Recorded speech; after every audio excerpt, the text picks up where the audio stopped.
Hey gang, Sally here. Hope you're having an amazing and fascinating day. I know I am.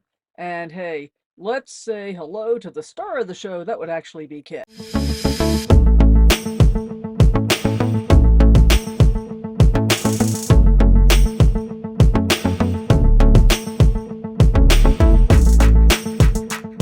I think I woke him up. I think I woke him up.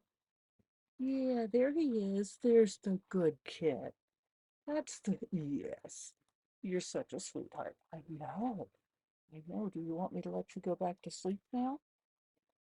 Is that so he actually sits behind me on a pillow behind my back. I'm going to let him go back there if he wants to. He may stay here for a minute. We'll see. Thank you for indulging me, Kit. That was very nice.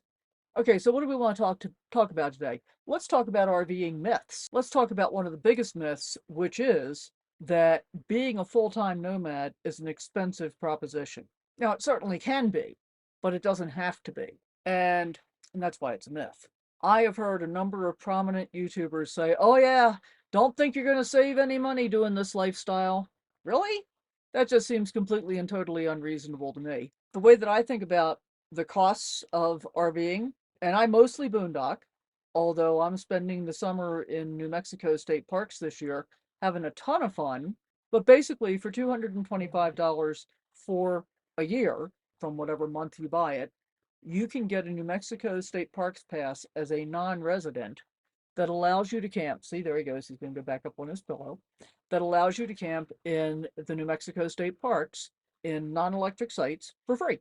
If you want water and electric, it's $4 a night. Better plan on making a reservation for that the vast majority of the time. Although I did have one case where I was able to get a first come, first serve um, water and electric site, and you can still stay there for up to 2 weeks. So I did. And that cost me $4 a night. Now, if you have to make a reservation, I have reservations from the middle of June until the middle of July, 28-night period at 2 different parks. But those 28 nights are costing a total of $136 to have a water and electric site that I made reservations for. And I did that in particular because it's over the 4th of July weekend. I wanted to make sure I had a place to land. I was afraid it was going to be hot, too hot to not have AC, all of those things. And I imagine that being too hot not to have AC is probably going to turn out to not be true, but we'll see. That might be a myth. Talk about the cost myth in general, right? If you're living in a sticks and bricks, and I'm currently working on finishing up the process of selling my house, even though I've been full time for over 2.5 years now. I'll be coming up on 3 years in October. So that's, well, just 5 more months. I owned a house. I didn't have a mortgage, but just the cost of keeping a house without having a mortgage, and my property taxes were relatively low. Property taxes roughly $3,000 a year. Total utilities were roughly $3,000 a year. Internet, phone, gas, electric, trash service, and water. All adds up to about $3,000 a year. So that's $6,000 a year right there. Oh, but wait, my house was in California and not in a particularly high fire danger area historically, but my house was one of those that got forced into being able to have the FAIR plan, which is really unfair. My homeowner's insurance went from about $700 a year when I bought the house in 2018 to my renewal was going to be $4,000 this year. $4,000. So let's look at that. $3,000 in property taxes, $3,000 in overall utility cost, and $4,000 in insurance. That's $10,000, and I didn't have a mortgage payment, and I wasn't or paying rent. So just $10,000 without doing anything else, without eating, without having medical insurance, without driving a vehicle, without doing anything. Just $10,000 right out the window. And I'm really happy about saving that now. That's going to be so cool. I got like 2 weeks before we close on the house. When you think about it in that context, $10,000 goes a long way. Before I did this video, I actually sat down and I wanted to look at the numbers a little bit differently than most people do, because I'm going to talk about what my experience is. Your experience is going to be different, no doubt about it, because there are ways to do it even less expensively than I do. And as many of the YouTubers have pointed out, there are ways to do it in a super expensive way. So how do you do it expensive? Let's start there. You go to RV parks and resorts. I don't do that. I have done it on very rare occasions for some kind of event. Now, I will fully admit, before I went full time, I used to have a travel trailer and a pickup truck and loved my travel trailer. You can watch my introductory video to figure out why I'm now in a Class C motorhome. But when I was traveling and I was still working full time, I believed, and this was another myth, that it was important that I go to an RV park every night, like if I was just driving day, that had full hookups. I can't help but laugh out loud when I think about that now, because really, I dump my tanks and I get water about every 2 weeks. And I can go much longer than that, as I proved recently. Maybe I'll link that video here, where I actually made it 27 days without dumping my tank. I did end up adding a little bit of extra water at one point there. But back in the day, I thought I needed to be paying for an RV park every night to have all those hookups available, when kind of worst case scenario, all I really needed was electric. And truthfully, even in that travel mode, when I didn't have lithium batteries and so forth, and I didn't have any solar to be able to recharge my batteries, and my truck did not recharge my battery through the 7-way pin. It was a Tundra, and they just were made not to do that. But even so, there's no way I would have needed to do it every night. I could have done it like every other night and been absolutely fine. Use my laptop and so forth overnight, and then, the next night get a place to be able to charge. So that's how I could have done it, not how I did it. And I thought that I was saving a lot of money at that time by mostly using Passport America for those overnight stays. Passport America is a membership group that I don't know can't remember what the fees are offhand, but I think I've got a link in the description below. I'm actually a lifetime member because I found so much value from it the first time I used it for a trip. I think I bought a 3-year membership for $179 because I figured out on a 2-week trip it was saving me more than that already. And then I went through the first 3 years and I was still using my travel trailer and still staying in RV parks all the time. And I had the opportunity to buy a lifetime membership for a pretty insignificant amount of money. So I did that. And so I'm a lifetime member with Passport America. And basically, it's 50% off of whatever the rack rate is for the RV park. Now, there are usually restrictions for things like you can only stay Monday through Thursday.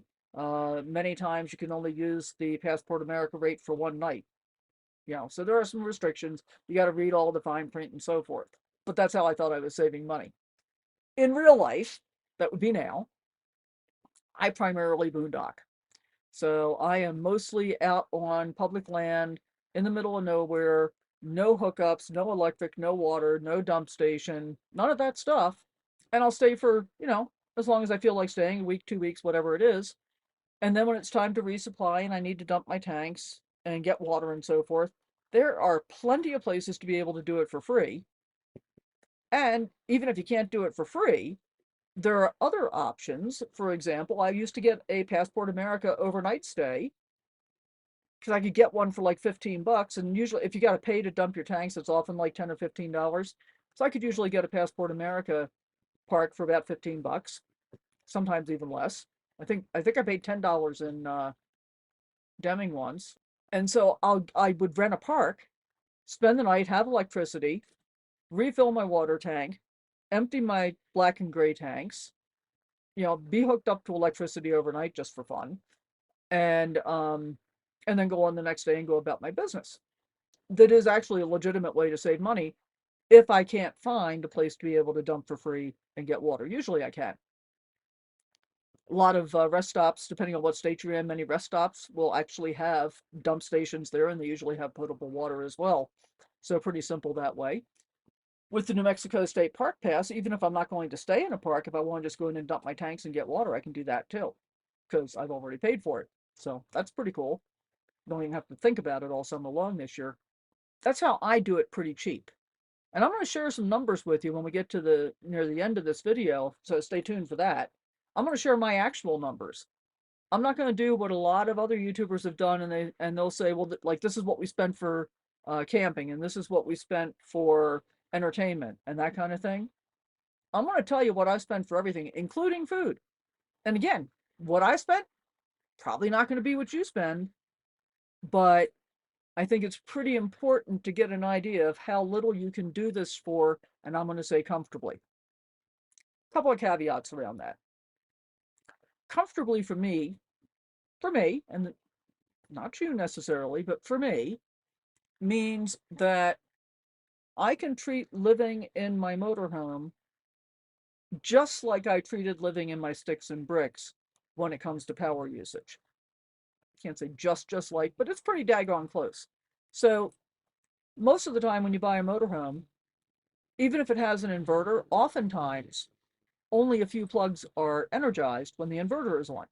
And I actually have a backup for my backup, as my friend Deborah Dickinson would say. My motorhome was originally set up with an 1800-watt inverter, which is fairly sizable, and it only energizes two plugs, I think. It energizes the one in the kitchen and the one that controls the TV and DVD player. It controls those two outlets, and that's basically all it controls. So I hardly ever, well, actually, I don't think I ever turn on that inverter, because my choice when I bought this motorhome last year, and I did the same thing with the first one that I bought in 2021, is I went and had a full solar and lithium power management system installed in my RV, because I know that makes it easy for me to live off grid. If you're on a super tight budget, you probably aren't going to do that. I admit it. I agree. And I think a lot of times, a lot of the big new power banks are a reasonably decent substitute, especially if you get one that is big enough to be able to just plug your RV cord into. They get heavy, hard to move around and so forth, but they've got a lot of power and can do almost everything I can do on a regular basis, probably except run the air conditioner. I can actually run my air conditioner on my system for, hour and a half or so if I wanted to. So I went and I had a full-on system installed, and I'll try and remember to link that video here as well. I have 800 watts of solar on the roof and a 300-watt portable panel.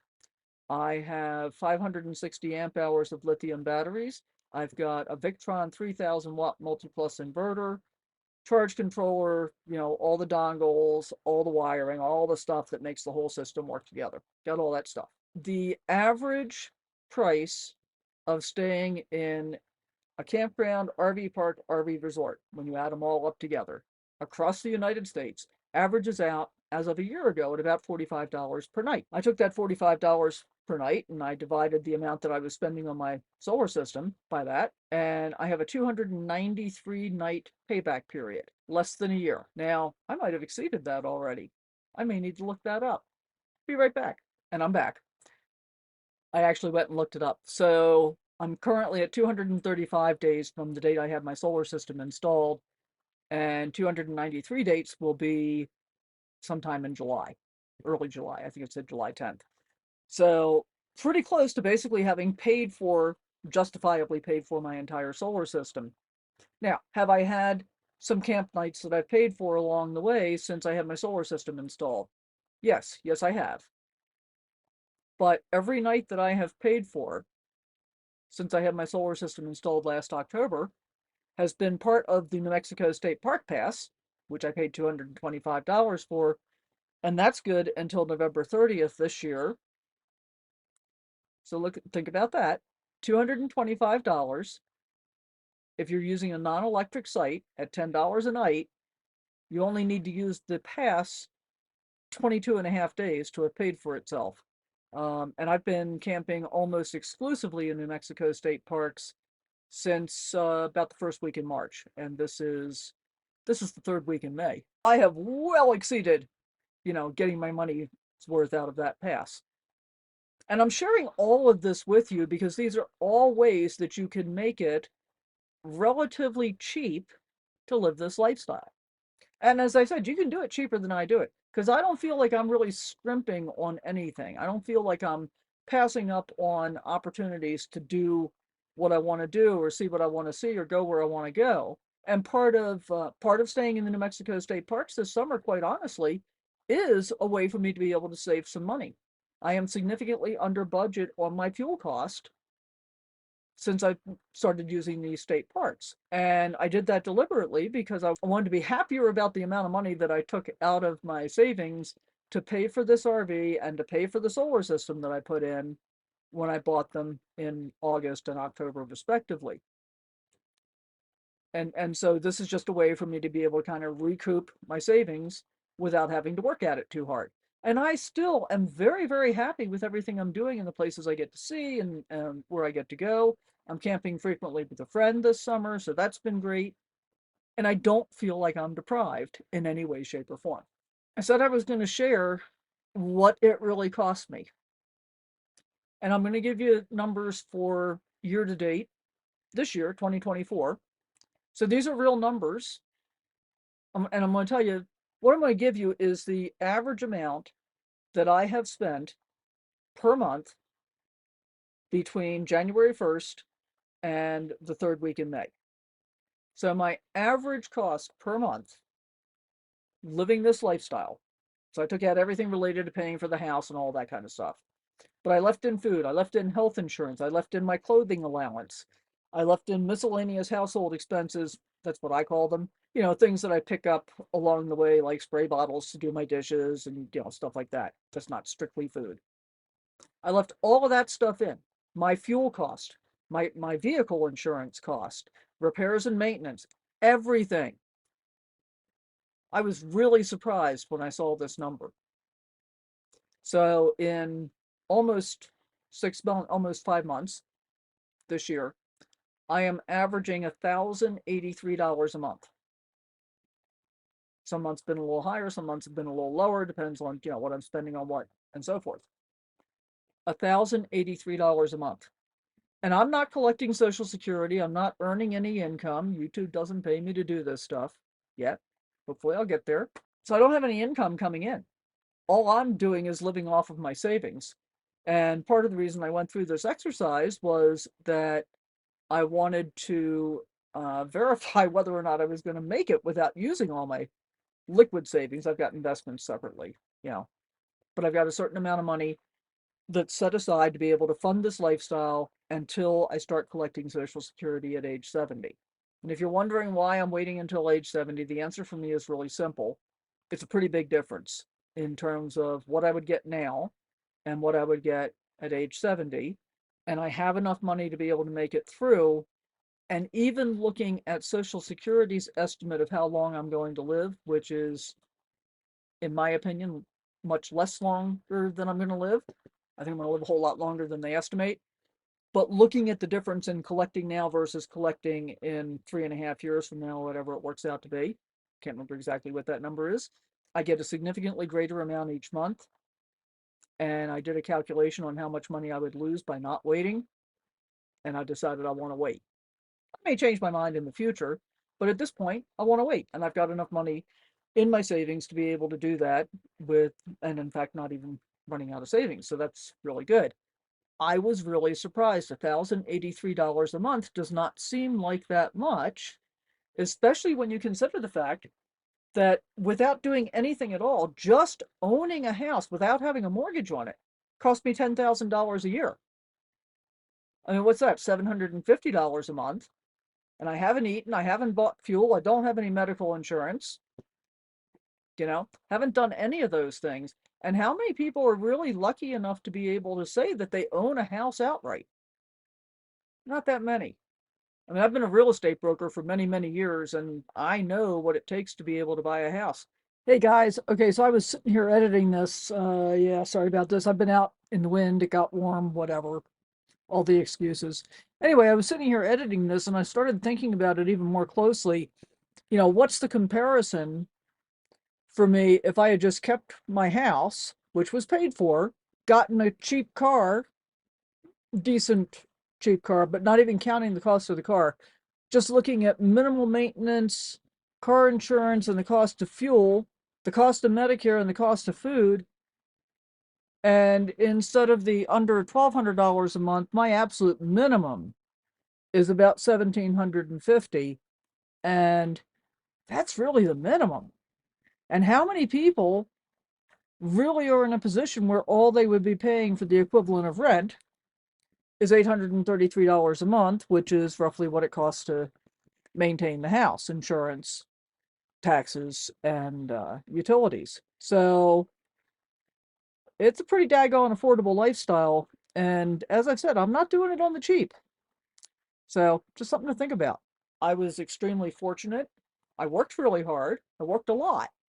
in order to be able to be in that position where I was debt free. And I guess that's one of the things that I would suggest for you. If you're thinking about entering this lifestyle, and you have the ability to be able to enter it debt free, it makes it a ton easier to live for less. Because I don't have any loan servicing debt in any of my expenses, right? I'm just paying cash for whatever it is that I need to have. Well, I'm paying credit card and then paying it off at the end of the month, which is another thing. I mean, that's another way that I save money. This is crazy to me, but because of the amount of stuff that I've had to spend money on, in relation to selling my house, and also I'm selling my brother's house as part of that whole thing. But I had to spend money on a lot of things this year, like rejoining the MLS system and paying fees for photographers and all kinds of stuff in order to get those done. My habit has been for many, many years that I charge absolutely everything that I can, but I only do it on a credit card that gives me cash back. My credit card gives me 2% cash back on everything I purchase.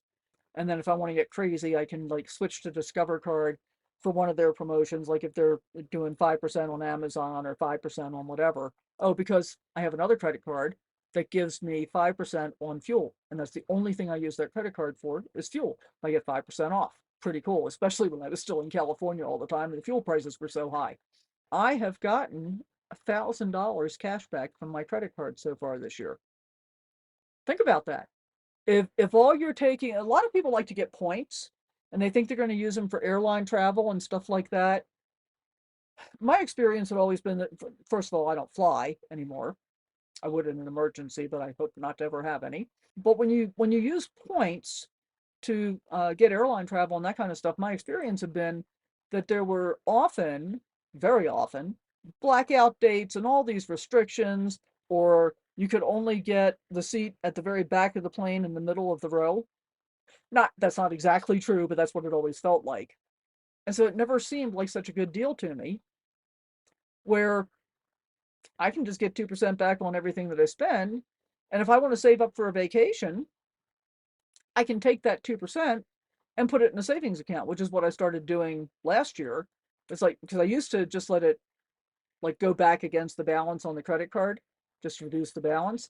I thought, man, I'm not really seeing how much I'm getting out of this. So I started putting this in a savings account instead. And yeah, I like that method. And then I can, if I want to, I can save it up for a while and then splurge on something if I want to, because then I don't feel like I'm spending any money. But I'll still put it on the credit card and get 2% back on whatever I splurged on. Just saying. Those are my thoughts about how you can do this lifestyle inexpensively and still be happy and not become subject to the myth that this is an expensive way to live. I have a lot of friends that live on a whole lot less than I do, and they're still extremely happy. They love their lives. So, as I often say, you do you. You know, you can spend as much as you want, provided you got the money. You can spend almost nothing, or you can be somewhere in the middle. I think of myself as somewhere in the middle. And, you know, as I said, I don't feel like I'm lacking for anything. I've got everything I want. I love my life. I've got my beautiful little kit. Nope, he's not going to show off anymore. He's done. He's napping. But I've got everything that I want and need, and I hope you do too. I want to thank you so much for spending your time with me and watching my videos. I really appreciate each and every one of you and the time that you devote to doing that. So if you haven't already, please consider subscribing. If you think you have, double check to make sure you still are. Hit that thumbs up. Leave a comment down below. And oh, by the way, if you don't know what to say, this is kind of important. YouTube really likes to see comments, even though they don't pay attention to what they are too much. So if you don't know what to say, you can just say CFYT. That means comment for YouTube. Or just put an emoji in, but generally some typing actually helps as well. And if you want to support me, that's a great way to be able to do it. I'm still working on getting to the point where YouTube's going to give me money for any of my videos. I'm still working on getting the watch hours. I have the more than enough subscribers to be able to do that. And so I'm trying to publish something every day right now to get the watch hours up, and it seems to be working. So once again, thank you so much. Have happy travels, and we'll see you next time. Bye for now.